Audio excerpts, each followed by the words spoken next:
नमस्कार साथियों, उपासना यस में आप सभी का स्वागत है। आज के सेशन में हम लोग करंट अफेयर्स मई 2021 के टॉप 40 एमसीक्यूज को डिस्कस करेंगे।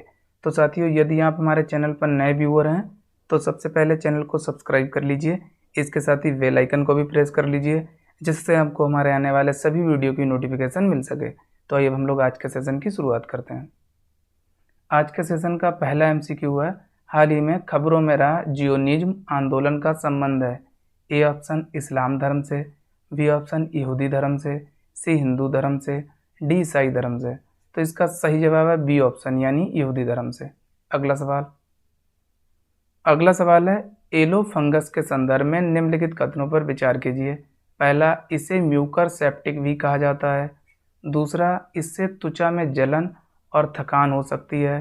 तीसरा, ये शरीर के आंतरिक अंगों पर हमला करता है और शरीर की संपूर्ण कार्यप्रणाली को प्रभावित करता है। अब आपको बताना है उपरोक्त कथनों में से कौन सा से सही है या है।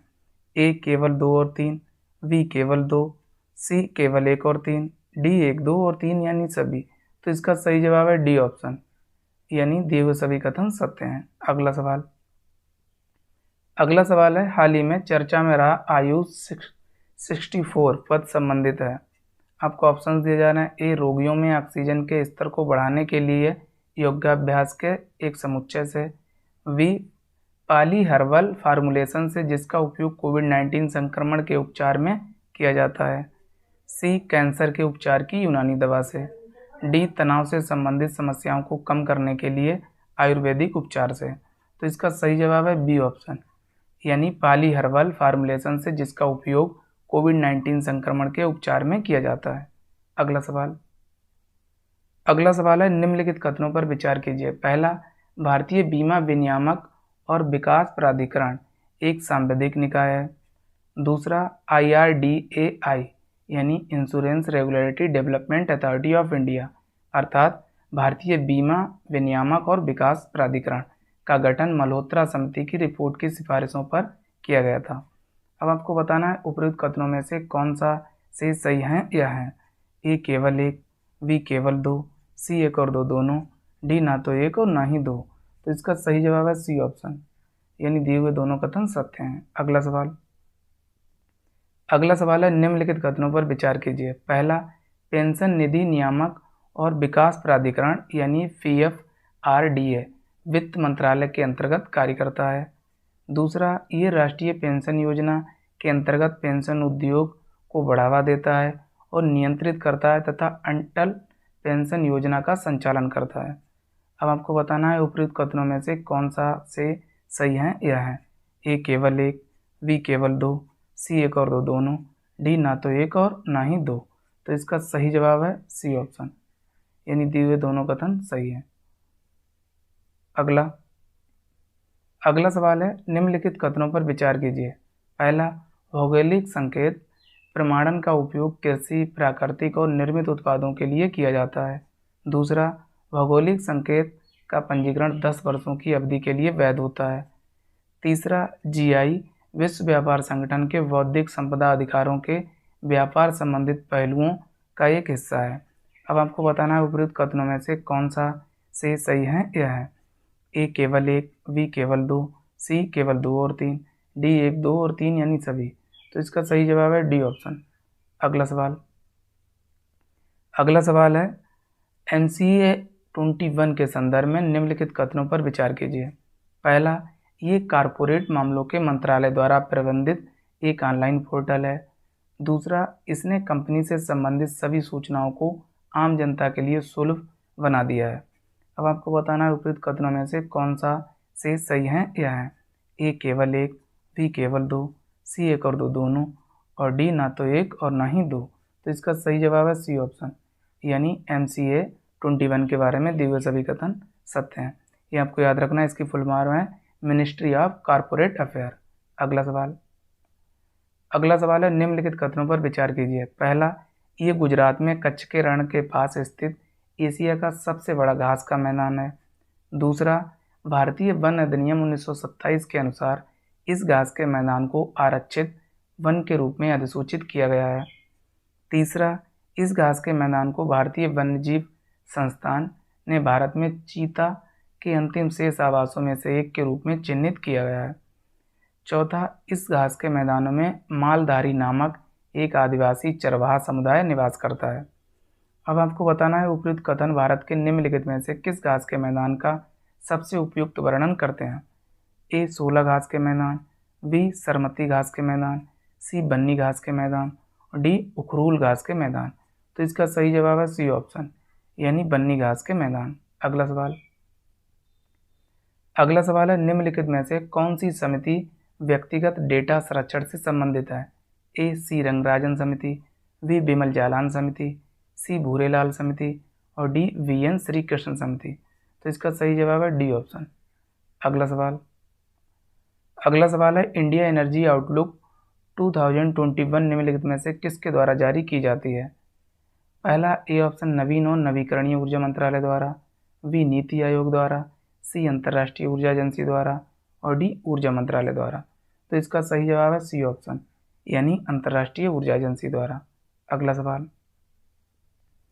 अगला सवाल है हवाना सिंड्रोम के संदर्भ में निम्नलिखित कथनों पर विचार कीजिए। पहला, वर्ष 2016 में पहली बार इस बीमारी के लक्षण क्यूबा में तैनात अमेरिकी राजनयिकों के बीच देखे गए। दूसरा, निर्देशित माइक्रोवेव विकिरण को हवाना सिंड्रोम के एक संभावित कारण के रूप में पाया गया है। अब आपको बताना है उपयुक्त कथनों में से कौन सा से सही है। यह है ए, केवल एक, बी, केवल दो, सी, एक और दो दोनों, डी, ना तो एक और ना ही दो। तो इसका सही जवाब है सी ऑप्शन, यानी हवाना सिंड्रोम के बारे में दिए हुए दोनों कथन सत्य हैं। अगला सवाल है भारतीय प्रतिस्पर्धा आयोग यानी सीसीआई के संबंध में निम्नलिखित कथनों पर विचार कीजिए। पहला, इसे प्रतिस्पर्धा अधिनियम 2002 के प्रावधानों के तहत स्थापित किया गया था। दूसरा, अध्यक्ष सहित सीसीआई के सभी सदस्यों की नियुक्ति केंद्र सरकार द्वारा की जाती है। अब आपको बताना है उपयुक्त कथनों में से कौन सा से सही है। यह है ए, केवल एक, बी, केवल दो, सी, एक और दो दोनों, डी, ना तो एक और ना ही दो। तो इसका सही जवाब है सी ऑप्शन, यानी दिए हुए दोनों कथन सत्य हैं।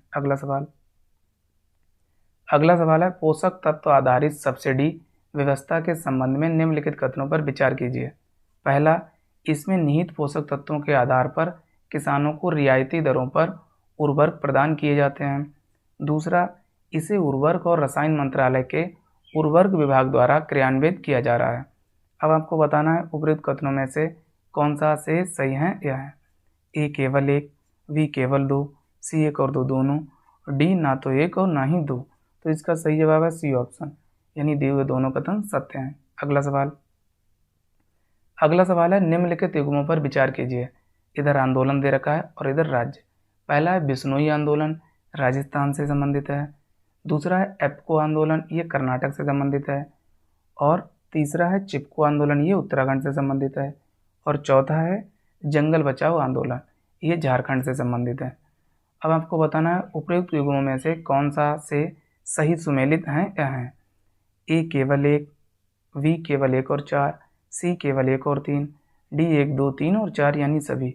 तो इसका सही जवाब है डी ऑप्शन, यानी दिए हुए सभी युग्म सुमेलित हैं। अगला सवाल है हाल ही में चर्चा में रहा A76 शब्द संबंधित है ए, सौर ऊर्जा से चलने वाला 2 सीटर हवाई जहाज से, बी ऑप्शन है विश्व के सबसे बड़े हिमखंड से, सी, कुइपर बेल्ट में खोजे गए एक नए क्षुद्र ग्रह से और डी, भारतीय आयुध निर्माण बोर्ड द्वारा बनाई गई उन्नत पूर्ण स्वचालित पिस्तौल से। तो इसका सही जवाब है बी ऑप्शन, यानी विश्व के सबसे बड़े हिमखंड से। अगला सवाल है अपराध और आपराधिक ट्रैकिंग नेटवर्क एवं सिस्टम अर्थात CCTNS के संबंध में निम्नलिखित कथनों पर विचार कीजिए। पहला, इसे राष्ट्रीय अपराध रिकॉर्ड ब्यूरो यानी NCRB द्वारा विकसित किया गया है। दूसरा, ये गृह मंत्रालय की नेशनल ई-गवर्नेंस योजना के तहत एक मिशन मोड परियोजना है। तीसरा, इसका उद्देश्य पुलिस के कामकाज को नागरिक हितैषी बनाना है। अब आपको बताना है उपयुक्त कथनों में से कौन सा से सही है। यह है ए, केवल 2 और 3, बी, केवल 1 और 2, सी, केवल 1 और 3, डी, 1, 2 और 3 यानी सभी। तो इसका सही जवाब है डी ऑप्शन, यानी CCTNS के बारे में दिए हुए सभी कथन सत्य हैं। अगला सवाल है एकलव्य मॉडल आवासीय विद्यालयों के संदर्भ में निम्नलिखित कथनों पर विचार कीजिए। पहला, इसे दूरस्थ क्षेत्रों में अनुसूचित जनजाति के बच्चों को गुणवत्तापूर्ण शिक्षा प्रदान करने के उद्देश्य से शुरू किया गया था। दूसरा, इसे संविधान के अनुच्छेद 275 के सब क्लॉज 1 के तहत प्रदान किए गए अनुदानों द्वारा स्थापित किया गया था। अब आपको बताना है उपयुक्त कथनों में से कौन सा से सही है या है। ए केवल एक, बी केवल दो, सी एक और दो दोनों, डी ना तो एक और ना ही दो। तो इसका सही जवाब है सी ऑप्शन, यानी दिए हुए दोनों कथन सत्य हैं। अगला सवाल है ताऊते चक्रवात के संबंध में निम्नलिखित में से कौन सा कथन सही नहीं है। पहला, ए ऑप्शन ताऊते नाम म्यांमार द्वारा दिया गया। वी, इसने भारतीय राज्य गुजरात में लैंडफॉल बनाया। सी, ये फारस की खाड़ी में उत्पन्न हुआ और भारत के पश्चिमी तट की ओर बढ़ा। और डी, ये पूर्व मानसून काल में विकसित हुआ। तो इसका सही जवाब है डी ऑप्शन, यानी डी वाला जो ऑप्शन है वो सही नहीं है, बाकी तीनों सही हैं। अगला सवाल है हाल ही में समाचारों में रहा फरजाद बी गैस फील्ड कहाँ स्थित है। ए अरब सागर में, बी काला सागर में, सी कैस्पियन सागर में, डी फारस की खाड़ी में। तो इसका सही जवाब है डी ऑप्शन, यानी फारस की खाड़ी में। अगला सवाल है निम्नलिखित कथनों पर विचार कीजिए। पहला, डेंगू एक मच्छर जनित उष्णकटिबंधीय बीमारी है जो पॉजिटिव स्ट्रैंड आरएनए वायरस के कारण होती है। दूसरा, वोल्वाचिया बैक्टीरिया का उपयोग डेंगू के प्रसार को नियंत्रित करने हेतु किया जाता है। अब आपको बताना है उपयुक्त कथनों में से कौन सा से सही है या है। ए केवल एक, बी केवल दो, सी एक और दो दोनों, डी ना तो एक और ना ही दो। तो इसका सही जवाब है सी ऑप्शन, यानी दिए हुए दोनों कथन सत्य हैं। अगला सवाल है हाल ही में समाचारों में रही अल अक्सा मस्जिद कहाँ स्थित है। ए काबुल में, बी यरूशलेम में, सी दमिश्क में, डी अम्मान में। तो इसका सही जवाब है बी ऑप्शन, यानी यरूशलेम में। अगला सवाल है निम्नलिखित कथनों पर विचार कीजिए। पहला, ओसिरिस रेक्स मिशन पृथ्वी के निकट क्षुद्र ग्रह की यात्रा हेतु नासा का पहला मिशन है। दूसरा, वर्ष 2016 में ओसिरिस रेक्स अंतरिक्ष यान को वेन्यू क्षुद्र ग्रह की यात्रा हेतु लॉन्च किया गया था। अब आपको बताना है उपयुक्त कथनों में से कौन सा से सही है या है। ए केवल एक, बी केवल दो, सी एक और दो दोनों, डी ना तो एक और ना ही दो। तो इसका सही जवाब है सी ऑप्शन, यानी दिए हुए दोनों कथन सत्य हैं। अगला सवाल है सॉवरेन गोल्ड बॉन्ड योजना के संदर्भ में निम्नलिखित कथनों पर विचार कीजिए। पहला, इस योजना को सोने की मांग को कम करने के उद्देश्य से शुरू किया गया था। दूसरा, ये भारत सरकार की ओर से भारतीय रिजर्व बैंक द्वारा जारी किए जाते हैं। तीसरा, इन बॉन्डों की बिक्री निवासी व्यक्तियों, हिंदू अविभाजित परिवारों, न्यासों, ट्रस्ट, विश्वविद्यालयों और धर्मार्थ संस्थानों तक ही सीमित है। अब आपको बताना है उपयुक्त कथनों में से कौन सा या से सही है। ए केवल दो और तीन, बी केवल एक और दो, सी केवल एक और तीन, डी एक दो और तीन यानी सभी। तो इसका सही जवाब है डी ऑप्शन, यानी सॉवरेन गोल्ड बॉन्ड योजना के संदर्भ में दिए हुए सभी कथन सत्य हैं। अगला सवाल है निम्नलिखित कथनों पर विचार कीजिए। पहला, प्रौद्योगिकी विकास बोर्ड यानी टेक्नोलॉजी डेवलपमेंट बोर्ड एक सांविधिक निकाय है। दूसरा, टीडीबी केवल उद्यमों को तकनीकी सहायता प्रदान करता है। और तीसरा, टीडीबी भारत में विज्ञान और प्रौद्योगिकी में योगदान के लिए व्यक्तियों को राष्ट्रीय पुरस्कार देकर सम्मानित करता है। अब आपको बताना है उपयुक्त कथनों में से कौन सा से सही है या है। ए केवल दो और तीन, बी केवल एक और दो, सी केवल एक और तीन, डी एक दो और तीन यानी सभी। तो इसका सही जवाब है सी ऑप्शन, यानी केवल एक और तीन, जबकि सेकंड वाला गलत है। ये आपको याद रखना है, उद्यमों के साथ साथ कई कंपनियों को भी सहायता प्रदान करता है। अगला सवाल है निम्नलिखित कथनों पर विचार कीजिए। पहला, राष्ट्रीय वित्तीय रिपोर्टिंग प्राधिकरण का गठन कंपनी अधिनियम 2013 के तहत किया गया था। दूसरा, एनएफआरए के खातों की निगरानी भारत के नियंत्रक और महालेखा परीक्षक द्वारा की जाती है। तीसरा, एनएफआरए उन कंपनियों की निगरानी कर सकता है जो किसी भी स्टॉक एक्सचेंज में सूचीबद्ध हैं। ये आपको याद रखना है। यहाँ पे आप ये लिख लीजिए, कंपनियों की जांच या निगरानी। अब आपको बताना है उपयुक्त कथनों में से कौन सा से सही है या है। ए केवल दो और तीन, बी केवल एक और दो, सी केवल एक और तीन, डी एक दो और तीन यानी सभी। तो इसका सही जवाब है डी ऑप्शन, यानी दिए हुए सभी कथन सत्य हैं। अगला सवाल है गोपाल कृष्ण गोखले के संदर्भ में निम्नलिखित कथनों पर विचार कीजिए। पहला, ये इंपीरियल लेजिस्लेटिव काउंसिल के सदस्य थे। दूसरा, इन्होंने वर्ष 1905 में सर्वेंट्स ऑफ इंडिया सोसाइटी की स्थापना की। तीसरा, महात्मा गांधी ने इन्हें अपना राजनीतिक गुरु माना था। अब आपको बताना है उपरोक्त कथनों में से कौन सा से सही है या है।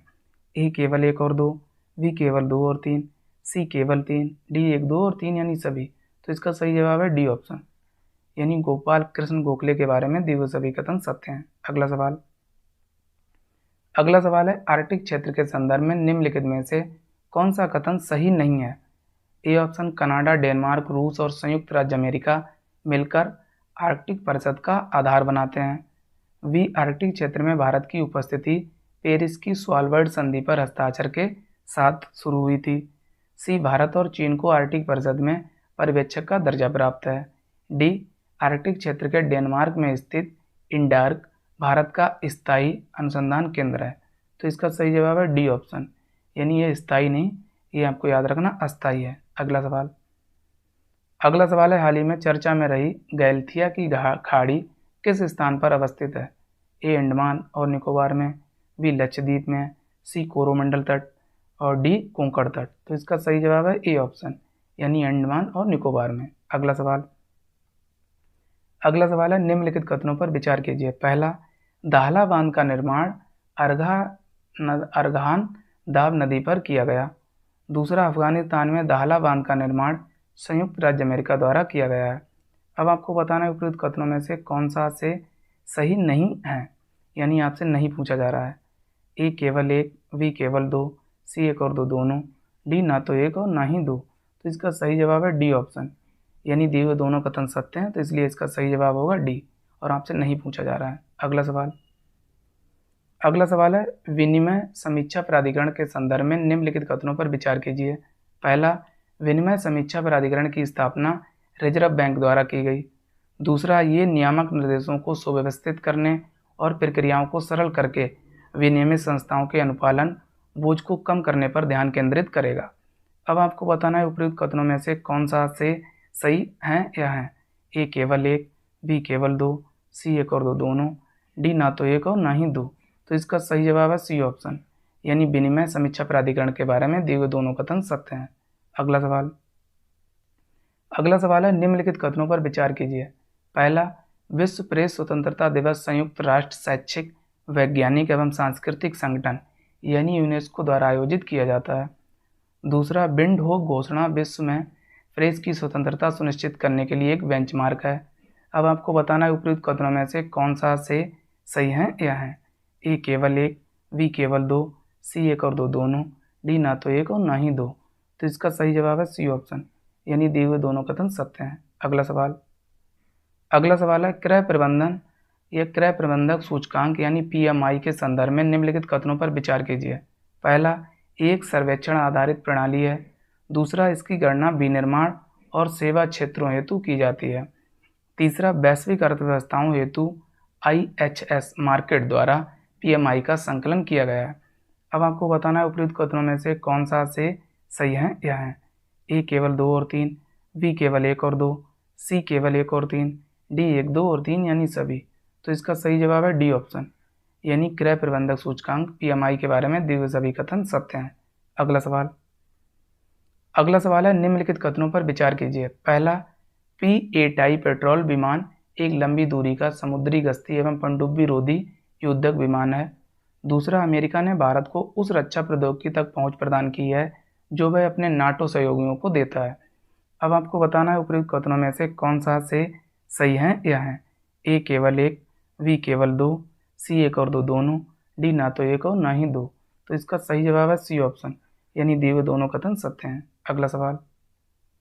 अगला सवाल है निम्नलिखित कथनों पर विचार कीजिए। पहला, ऑपरेशन समुद्र सेतु को कोविड-19 महामारी के दौरान विदेशों में फंसे भारतीय नागरिकों को वापस लाने के राष्ट्रीय प्रयास के तहत मई 2020 में लॉन्च किया गया था। दूसरा, भारतीय नौसेना ने भारत में ऑक्सीजन से भरे कंटेनरों की शिपमेंट के लिए ऑपरेशन समुद्र सेतु 2 की शुरुआत की है। अब आपको बताना है उपयुक्त कथनों में से कौन सा से सही है या है। ए केवल 1, बी केवल 2, सी 1 और 2 दोनों, डी ना तो 1 और ना ही 2। तो इसका सही जवाब है सी ऑप्शन, यानी दिए हुए दोनों कथन सत्य हैं। अगला सवाल है अंतर्राष्ट्रीय उत्तर दक्षिण परिवहन गलियारे यानी international north south transit corridor के संदर्भ में निम्नलिखित कथनों पर विचार कीजिए। पहला, INSTC ईरान, रूस और भारत द्वारा स्थापित एक मल्टी मॉडल परिवहन गलियारा है। दूसरा, ये अरब महासागर और फारस की खाड़ी को कैस्पियन सागर से जोड़ता है। अब आपको बताना है उपयुक्त कथनों में से कौन सा से सही है या है। ए केवल एक, बी केवल दो, सी एक और दो दोनों, डी ना तो एक और ना ही दो। तो इसका सही जवाब है सी ऑप्शन, यानी INSTC के बारे में दिए हुए सभी कथन सत्य हैं। अगला सवाल है निम्नलिखित युग्मों पर विचार कीजिए। बचाव अभियान और दर देश देर का। पहला है ऑपरेशन राहत यमन में, दूसरा ऑपरेशन मैत्री नेपाल में और तीसरा ऑपरेशन सुकून लेबनान में। अब आपको बताना है उपयुक्त युग्मों में से कौन सा से सही सुमेलित है। ए केवल एक, बी केवल एक और दो, सी केवल तीन, डी एक दो और तीन यानी सभी। तो इसका सही जवाब है डी ऑप्शन, यानी दिए हुए सभी युग्म सुमेलित हैं। अगला सवाल है पाइथन 5 मिसाइल के संदर्भ में निम्नलिखित कथनों पर विचार कीजिए। पहला, ये 5वीं पीढ़ी की हवा से हवा में मार करने वाली मिसाइल है। दूसरा, इसे इजरायली रक्षा company Rafael advance defence system द्वारा विकसित किया गया है। अब आपको बताना है उपयुक्त कथनों में से कौन सा से कथन सही है या है। ए ऑप्शन केवल एक, बी केवल दो, सी एक और दो दोनों, डी ना तो एक और ना ही दो। तो इसका सही जवाब है सी ऑप्शन, यानी दिए हुए दोनों कथन पाइथन 5 मिसाइल के बारे में सही है। अगला सवाल है MACS 1407 के संदर्भ में निम्नलिखित कथनों पर विचार कीजिए। पहला, ए ऑप्शन है ये पृथ्वी की कक्षा के निकट एक क्षुद्र ग्रह है। ए ऑप्शन था ये, बी ऑप्शन है ये मंगल ग्रह पर स्थित एक गड्ढा है जहां नासा ने अपने लैंडर को उतारा। सी ऑप्शन ये शिक्षा मंत्रालय द्वारा शुरू किया गया एक ई-लर्निंग पोर्टल है। और डी, ये सोयाबीन की एक नई उच्च उपज देने वाली और कीट प्रतिरोधी किस्म है। तो आपको याद रखना है इसका सही जवाब है डी ऑप्शन, यानी जो MACS 1407 एक उसकी सोयाबीन की नई उच्च उपज देने वाली और कीट प्रतिरोधी किस्म है। अगला सवाल है वैश्विक वन लक्ष्य रिपोर्ट 2021 के संदर्भ में निम्नलिखित कथनों पर विचार कीजिए। पहला, ये रिपोर्ट संयुक्त राष्ट्र द्वारा तैयार की गई है। दूसरा, ये report United nation strategic plan for forest की प्रगति पर एक समग्र अवलोकन प्रदान करती है। अब आपको बताना है उपयुक्त में से कौन सा से कथन सही है या है। ए केवल एक, बी केवल दो, सी एक और दो दोनों, डी ना तो एक और ना ही दो। तो इसका सही जवाब है सी ऑप्शन, यानी वैश्विक वन लक्ष्य रिपोर्ट 2021 के बारे में दिए हुए दोनों कथन सत्य हैं। अगला सवाल है और आज के सेशन का अंतिम सवाल, प्रतिरक्षण रणनीति 2030 यानी इम्यूनाइजेशन एजेंडा 2030 के संदर्भ में निम्नलिखित कथनों पर विचार कीजिए। पहला, हाल ही में संयुक्त राष्ट्र और अन्य एजेंसियों द्वारा इसे टीकाकरण और प्रतिरक्षा के लिए लॉन्च किया गया। दूसरा, IA 2030 बॉटम अप दृष्टिकोण यह अप्रोच पर आधारित है। अब आपको बताना उपयुक्त में से कौन सा से कथन सही है या है। ए केवल एक, बी केवल दो, सी एक और दो दोनों और डी ना ही एक और ना ही दो। तो इसका सही जवाब है सी ऑप्शन, यानी प्रतिरक्षण रणनीति 2030 के बारे में दिए हुए दोनों कथन सत्य हैं। तो साथियों आज के सेशन में इतना ही, हम लोग नेक्स्ट सेशन में मिलेंगे। तब तक के लिए आप सभी लोग अपना ध्यान रखिए। साथ ही उपासना IAS के चैनल को लाइक, शेयर और सब्सक्राइब करना ना भूलिए। Thank you, best of luck.